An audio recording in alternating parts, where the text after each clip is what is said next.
Today I am going to discuss part 11, that is relationship between union and state, chapter 1, legislative relations. I have chosen this topic because in Delhi a lot of institutes do not give emphasis on this part. And in my opinion this is the most important part because it is going to tell you the basic skeleton of the legislature and basic skeleton of the relationship between legislature and the executive of union and your state. There are 4 articles which form the base of this polity. That is your Article 12, which define what is state, Article 13, which define what is act. So what is law, and then your Article 245 and 246. Now these legislative relations have been given from Article 245 to 255, and I am going to discuss these topics. In the recent current, we can see that nowadays this Sushant Singh Rajput case is going on, and there have been debates that why the police of Bihar cannot go and was not able to fulfill his duties in the Mumbai jurisdiction. Now, when we will read this legislative relations, we will understand that police falls in the subject in the stateless subject. Therefore, the states have the authority to form the laws related to the police. Therefore, the police of UP and police of MP are totally different. Both have their jurisdiction, exclusive jurisdiction, and they cannot encroach into the jurisdiction without the permission of the other. We will see in this. Second, the second most important current affair was related to your CAA, that is your Citizenship Amendment Act. Now, while this Citizenship Amendment Act came, a lot of students were in puzzle that why the state governments cannot make law on the citizenship. Again, this is being given in your article, in your constitution, that over the citizenship, only the union, that is your union legislature, that is your parliament, has the power to make laws. Therefore, all these things, that why the union is not making laws over XYZ subject, why state is not able to make laws over XYZ subject. So all this is being covered under this part 11. Let's start with this part.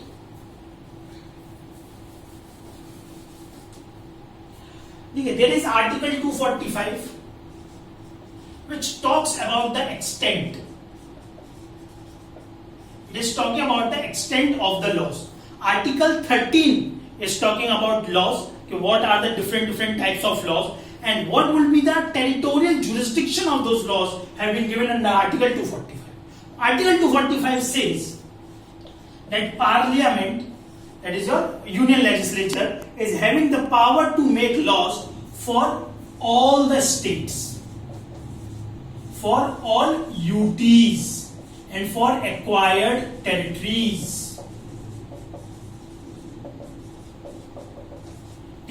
Plus, it is also having the power to make laws for extraterritorial jurisdiction.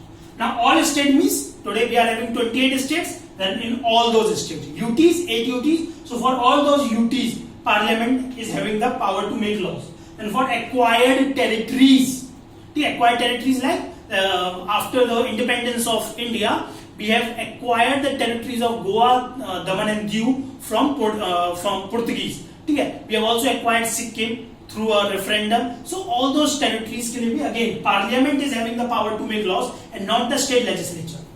And now, what is this extra territory means? Now, extra territory basically means let's take some examples first, like your consulates, your embassies. India is having consulates and embassies in different countries. So within that embassy, within that consulate, the Indian laws will be applicable, despite the fact that those embassies are based in different countries. Now, secondly, like Indian ships, or better say ships with Indian flag. All those ships would be having Indian flag. Over that ship, the laws of India would be applicable. Let's suppose in near future India establishes a India space station. Then over that space station again Indian laws would be applicable. So this is known as extra territory. For all these and the other for them Parliament is having the power to make the laws and not your state legislature. Now, this phrase, state, UTs and acquired territories, this is also known as territory of India, and it has been mentioned under Article 1. That is your first article. Very first article of the Constitution tells what is the territory of India, and within that territory have been divided into three. That is your states, UTs and the acquired territories. So Parliament is having the power to make laws over all these subjects, whereas your state legislature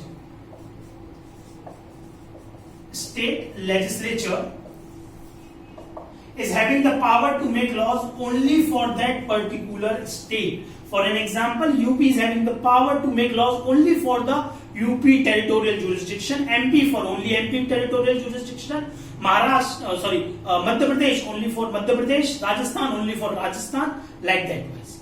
So this is the area where Parliament can make the laws, and only this is the area where state can make the laws. Let's come to the next article.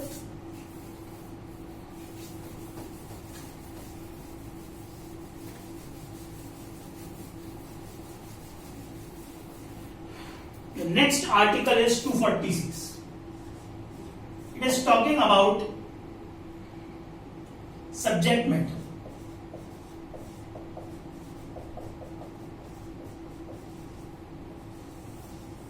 In 245 we have seen the extent, territorial extent, कहां तक law काम करेगा.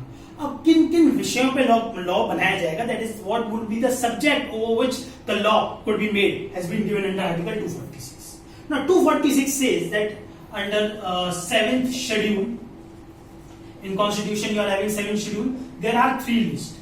One is your union list, one is your state list, and one is your concurrent list. One is your union list, one is your state list, one is your concurrent list. So over your union list, only the Parliament is having the exclusive power to make law. Over your state list, only the state legislature is having the power to make laws. Next, for concurrent list, both Parliament and state legislature can make the law. Let us understand.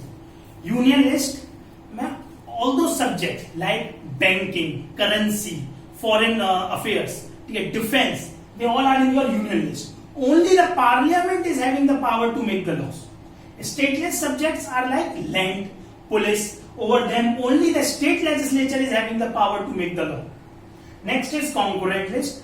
In concurrent list, both Parliament and state legislature can make the law. Clear? Now, in this concurrent list, if Parliament and state legislature have made the laws, for an example, education, both can make the law. Now, education, both have made a law, and there has been conflict between both the laws. Then, as per Article 254, it says that whenever there is going to be a conflict between the Parliament law and the state legislature law, then always the union law shall prevail over state law. Union law shall prevail over the state law. But there is one exception over here. Exception is that if President of India has given assent to the state law earlier, then the state law shall prevail over the union law. This is 246, that is a subject matter. यहाँ पर एक छोटा सा concept को clear करेंगे, that is your UTs. UTs can be divided into 2 types.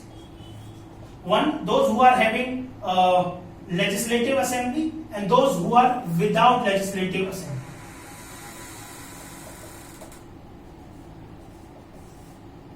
Those who are without legislative assembly. Those who are the states, those who are having legislative assemblies are Delhi, Puducherry, and now Jammu would also be there.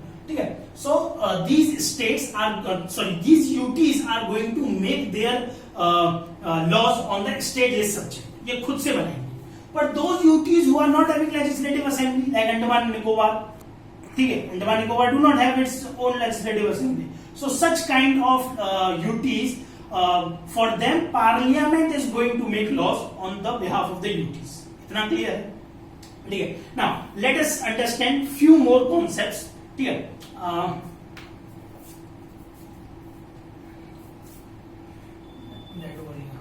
doctrine of pith and substance.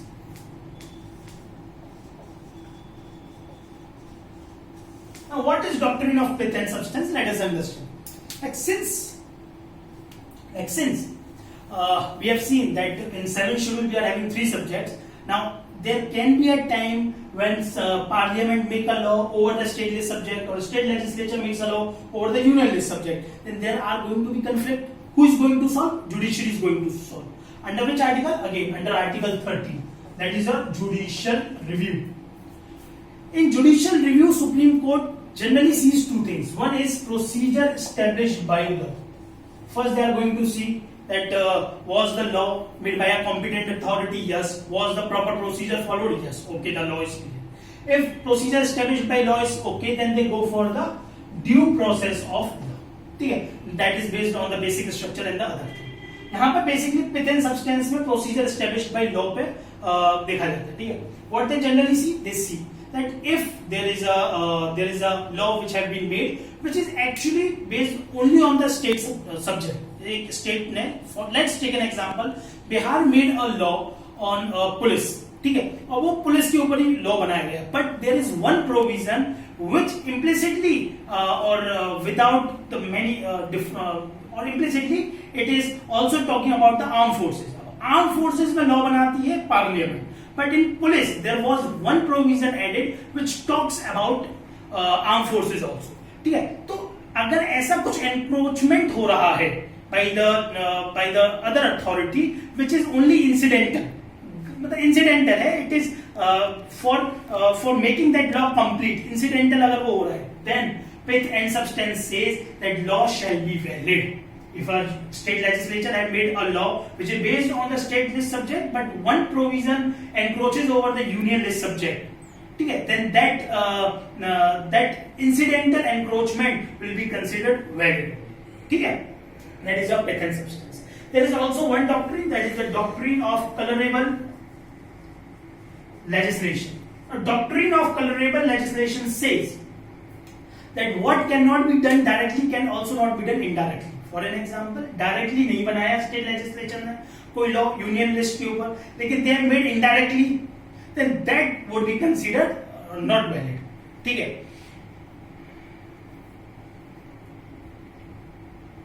ठीक है. Now one thing more that I will discuss over here is delegated legislation.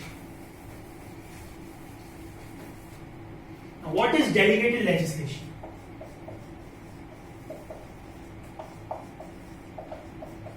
To understand this, we have to understand one very, very, very important concept of your parliamentary democracy.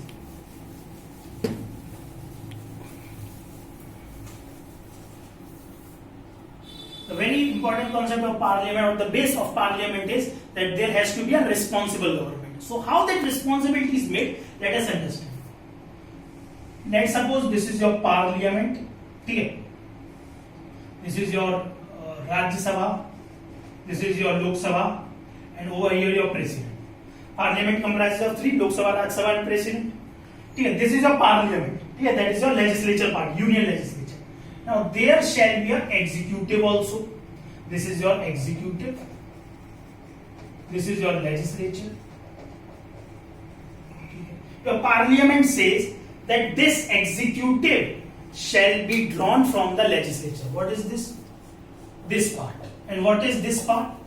This basic is your president, prime minister, and your council of ministers. These people, your prime minister, council of minister, and president, are also the part of legislature and are also the part of your executive. So this is the basis of your responsible government, also what technically known as parliamentary form of government. Whereas your judiciary is different. Judiciary lies totally different from the other 2 organs. Okay. So delegated legislation says that a law would be made. Law कौन बनाएगा आपका? That is your act or bill would be made by your parliament or the state legislature. ठीक है. As per article 245 and 246, parliament या state legislature एक act बनाएगा, bill बना देगा. ठीक है. After that, the details of that act or bill would be given in the rules, notification, regulations, ठीक है, and this is the work of executive, ठीक है, ये जो ब्रांच है आपकी ट्रायंगल वाला executive, they are going to make the rules, regulation, notification. Let's take an example that a motor vehicle act have been made by the parliament which says that any person who is below the age of 18 is driving a vehicle, then he would be punishable under the particular act. Now who is going to punish him, what is going to be the fine, which authority can imprison him, and all the details would be given in these rules and regulations, whereas the act would be having the only the skeleton of that particular bill. इतना clear हुआ. Now let us understand few more important things.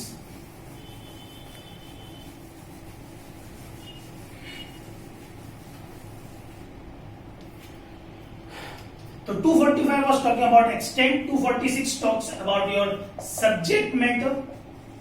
Now in this subject matter we have seen that the parliament can make law over the union list subject, state legislature over the state list subject, and both parliament and state legislature over the concurrent list subject. ठीक है, but there are three exceptions. What are the three exceptions? These three exceptions are Article 249, 250 and 250. 249 says that whenever Rajya Sabha will allow the parliament to make laws over the stateless subject by a special majority of 2/3 members present and voting of the Rajya Sabha allows the parliament to make a law over the stateless subject, then the parliament is having the power to make list over the to make law over the stateless subject. ठीक है, now Rajya Sabha को allow करना है, the tenure would be 1 year, ठीक है, and it could be renewed after every 1 year, you can renew that. ठीक है, और इसका ग्राउंड क्या होता है, national interest. This is the ground, this is the term, and this is the qualification. Rajya Sabha bill 250 है that during the emergency, the ground भी emergency का हुआ, then again your parliament is having the power to make law over the stateless subject. Now this tenure will be for emergency, ठीक है, and after emergency 6 months. 252 says that whenever 2 or more than 2 states will request the parliament to make law, then again the parliament is having the power to make the laws. Now this term would be as per specified in that particular bill, and ground would be, there is no ground in that. ठीक है, under Article 249 Rajya Sabha is going to ask the parliament or is going to allow the parliament to make laws over stateless subject. So this इसका extent क्या होगा, the extent would be throughout India, ठीक है, or any part, India or any part. 250 during emergency, again throughout India or any part. But for 252, only those states which have requested the parliament or later on they request the parliament to go for that bill, only for those states under Article 252 parliament is having the power to make the laws. ठीक है, now so these three are the incidences where union is having more power than the state, because अभी तक हम कह रहे थे कि stateless subject पर केवल आपकी स्टेट लेजिस्लेचर लॉ बनाएगी, अब हम कह रहे हैं कि आपकी union can also make the laws over the stateless subject under article 249, 250, 252. ठीक है, now there are two more incidences where union is having more power, that is article 248 and 253. 248 is talking about residuary power and 253 is talking about international treaties. Residuary power means any of the subject that was not mentioned earlier in any of the three lists. Over that subject, only the parliament is having the power to make the law. Like for an example, in 1950 when the constitution was being enforced, then they do not know that in near future space will come, cyber technology will come. So all those subjects are with the parliament, also known as residuary power. 253 is if there is any of the international treaty, then over that again it is your parliament who is going to make the laws. For an example, UNCLOS, when the UNCLOS, the laws of the seas came, then it was the parliament who told that what are the areas and what all kinds of jurisdiction would be there. तो again for the international treaties, your parliament is having the power to make the laws. Okay. So this is all about legislative relations. Just summarize let us summarize it in within 1 minute. Article 245 is talking about extent. What is the territorial extent? India के लिए all over India and extra territory for states only that within the state. 246 subject matter. ठीक है, within subject matter there are 3 lists given in your 7th schedule. तो union list पे only parliament, state list पे only state legislature, and for your corporate list both parliament and the state legislature. If there is conflict, article 254. ठीक है, now there are 3 exceptions for over the state list subject. These 3 exceptions are 249, 250, 252. 249 is saying that when Rajya Sabha will allow the parliament, then they can parliament can make law over the state list subject. 250 says that whenever there is going to be an emergency, then the parliament can make laws over the state list subject. 252 says that 2 or more than 2 states when request the parliament to make laws, then again the parliament can make the laws. So these 3 are the places where union is having more power than the state, and other 2 are 248 and 253. 248 is talking about residuary powers, that those subjects which have not been mentioned in your in any of the 3 lists. And 253 international treaties, that is if any of the international treaty has to come in effect, then the parliament is having the power to make the law. That is the Ramsar Convention, UNCLOS or any of them. Okay. So let us finish it over here. Thank you very much for your patience. Thank you.